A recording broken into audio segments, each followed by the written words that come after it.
Olá, turma! Nesse vídeo nós vamos estudar o trovadorismo, que foi a primeira manifestação literária da língua portuguesa. Nesse slide, vocês vão conhecer alguns componentes importantes para ocorrer essa manifestação literária.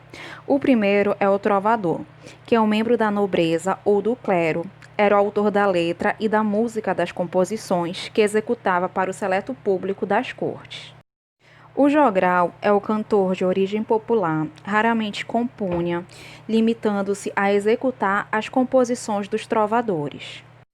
No trovadorismo, os poemas eram sempre cantados e acompanhados de instrumentos musicais e de dança. Por isso, o nome das produções poéticas é cantiga. Trovadorismo em Portugal, contexto de produção. O conjunto de textos escritos durante o período trovadoresco em Portugal corresponde às primeiras manifestações literárias naquele país. Mais precisamente, a literatura portuguesa inicia-se no final do século XII, com a elaboração de A Cantiga da Ribeirinha, de Paio Soares de Taveiroz. Trata-se de um texto escrito, não ainda em português, mas na língua denominada de galego-português.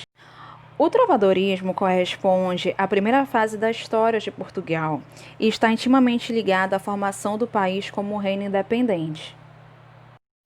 Esse período corresponde ao conjunto de manifestações literárias que reúne poemas feitos por trovadores para serem cantados em feiras, festas e castelos nos últimos séculos da Idade Média. Os poemas feitos nesse período são chamados de cantigas.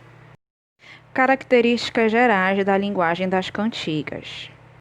Quanto à forma, as cantigas, elas são escritas e apresentam uma linguagem simples, com uma estrutura simples e de fácil memorização. Repetição de palavras e versos inteiros, presença constante de refrãos, ritmo, métrica, escrito em galego-português. Quanto ao conteúdo, as cantigas elas são divididas em dois gêneros. A lírica, que abordam temas de amor e saudade, e a satírica, que faz críticas aos costumes. O gênero lírico se divide em duas categorias, a cantiga de amigo e a cantiga de amor. A cantiga de amigo apresenta as seguintes características: ambientação rural, linguagem e estrutura simples, tema frequente, lamento amoroso da moça cujo namorado partiu para a guerra. A cantiga de amigo tem origem popular e o eu lírico é feminino, tá ok? Eu trago para vocês uma cantiga de amigo que tem o título Ai Flores de Verde Pinho, que é do rei Dom Dinis de Portugal, um grande trovador português. Essa é a tradução da cantiga, porque ela foi escrita em galego-português. Eu achei uma versão da cantiga no YouTube e eu vou compartilhar com vocês.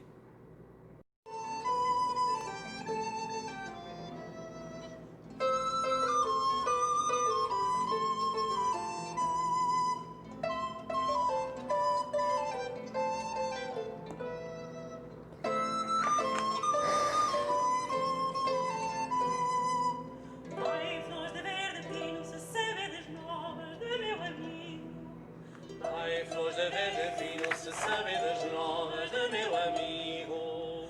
Ai Deus e ué, ai Deus e ué, ai Deus e ué, ai Deus e ué.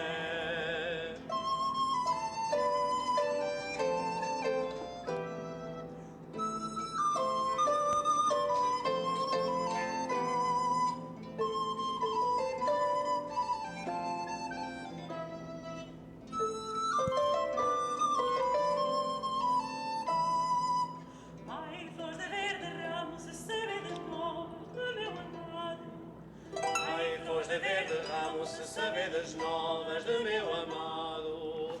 Ai Deus e ué, ai Deus e ué, ai Deus e ué, ai Deus e ué.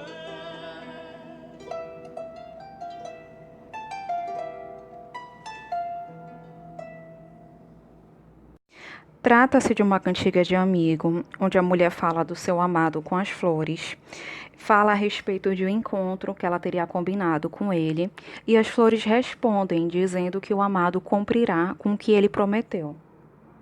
As cantigas de amor são caracterizadas pelo amor cortês, coita amorosa, sofrimento. O homem é submisso à amada, sendo o homem um vassalo e a amada uma suzerana. Nas cantigas de amor, o eu lírico é masculino e ele se dirige à mulher amada como uma figura idealizada e distante. Ele se coloca na posição de fiel vassalo a serviço de sua senhora, a dama da corte, fazendo desse amor um objeto de sonho distante e impossível. Eu trago para vocês um exemplo da cantiga de amor e eu vou ler com vocês a tradução. Eu vi mulheres, senhoras no palácio do rei, formosas e que pareciam belas. Eu vi muitas donzelas por onde andei. E minha senhora, direi-vos uma coisa, a mais formosa de todas as que eu vi, estava longe de parecer com você.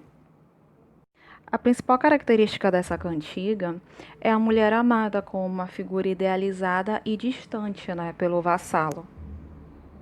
A poesia trovadoresca satírica ela é dividida em duas categorias, as cantigas de escárnio e as cantigas de maldizer. As cantigas de escárnio apresentam as seguintes características: crítica indireta, linguagem trabalhada com sutilezas, ironia. Eu retirei de uma cantiga de escárnio um trecho para vocês perceberem essas características. Eu vou ler com vocês. Dona Feia, eu nunca vos louvei. Em minhas canções, porém, muito cantei. Mas agora farei uma bela canção, em que vos louvarei completamente. E digo como vos louvarei. Dona Feia, velha e louca. Uma cantiga em que o trovador está fazendo críticas indiretas a alguém e ele utiliza muito sarcasmo, muito trocadilhos. As cantigas de maldizer são caracterizadas por críticas diretas, linguagem agressiva e obscena e zombaria. Nós temos aqui um trecho de uma cantiga trovadoresca de maldizer, escrita por Dom Afonso X, o Sábio. Trovas, não fazeis como o Provençal, mas como Bernaldo, o de Bonaval. O vosso trovar não é natural. Ai de vós, como ele e o demo aprendeste. Em trovar-te mal vejo eu o sinal das loucas ideias em que empreendeste. É uma sátira direta porque, na maioria das vezes, a pessoa que é criticada ela é citada nominalmente na cantiga. E percebam aí que esse trecho está desqualificando um outro trovador. Agora nós vamos falar a respeito das novelas de cavalaria, também chamadas de romances de cavalaria. Foi um gênero literário escrito em prosa, típico da Idade Média. Foi na Espanha, Inglaterra, França, Itália e Portugal que as novelas de cavalaria tiveram grande êxito, tornando-se populares. O auge deste gênero literário foi entre o final do século XV e o começo do século XVII, no contexto da fase inicial do trovadorismo. Principais características da novela de cavalaria. Relatavam, em sua maioria, grandes aventuras e atos de coragem dos cavaleiros medievais. No enredo destes romances, os acontecimentos tinham mais importância do que os personagens. Aventuras sem fim com várias possibilidades de continuação. Amor idealizado do cavaleiro pela dama que amava. Este amor quase sempre era impossível.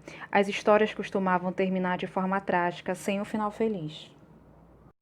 Provação da honra, lealdade e coragem do cavaleiro em várias situações, como, por exemplo, batalhas, aventuras, torneios e lutas contra os monstros imaginários. As novelas de cavalaria eram narradas em capítulos. Eram caracterizadas também por locais geográficos irreais, imaginários, como terras fantásticas e míticas, e muitas delas apresentam um código de conduta próprio dos cavaleiros medievais.